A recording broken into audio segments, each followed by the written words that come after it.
সালাম আলাইকুম। Hello guys, আপনারা দেখতে পাররা আমরা জুনি উপজেলা ফুলতলা রোডের মেইন রোডের মাঝে বন্যার পানি উঠে গেছে। ও যে আমরা একটু জুম্মার আগে গোসল করতে যাই বিজি একটু বন্যার পানিটা দেখা লেগে আইলাম। সকলে আমরা লাগে সিরিয়ামুরির ব্যবস্থা রাখবা, কারণ গড় বাড়িতে আমরা তাতাম পারলাম না পানি লেগে। ও যখন উনকো পয়েন্টে হঠাৎ করে পানি পাইলে যাও হয় ও তাও মোবাইল তোমরা কি তামাশ হইতা। হ্যালো গাইস, আমরা কক্সবাজার এবার খুব শখ আসলো, কিন্তু বন্যার পানি করোর দুয়ার লাগছে এবার গিয়ে আর কক্সবাজার যাওয়া লাগে না। আমরা আসলে বন্যার পানি অনেক মানুষের কষ্ট চলাফেরা করতে, আপনারা আমরা লাগি শুকনা খাবারের ব্যবস্থা করবা, সিরামুরির ব্যবস্থা করে দিবা। আমরা যদি উপজেলা ফুলতলা রোডের মাঝে বিশাল পানি, গাড়ি ঘোড়া চলতে পারে না, আমরা চলাফেরা করতে খুব কষ্ট।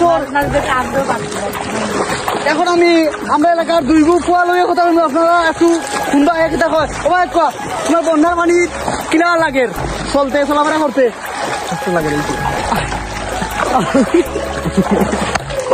আসলে গাইস অত দুঃখিত হওয়ার কারণে বন্যা লইয়া দুইটা কথা হইতে পারেন না, তার মনে অত কষ্ট হয়েছে।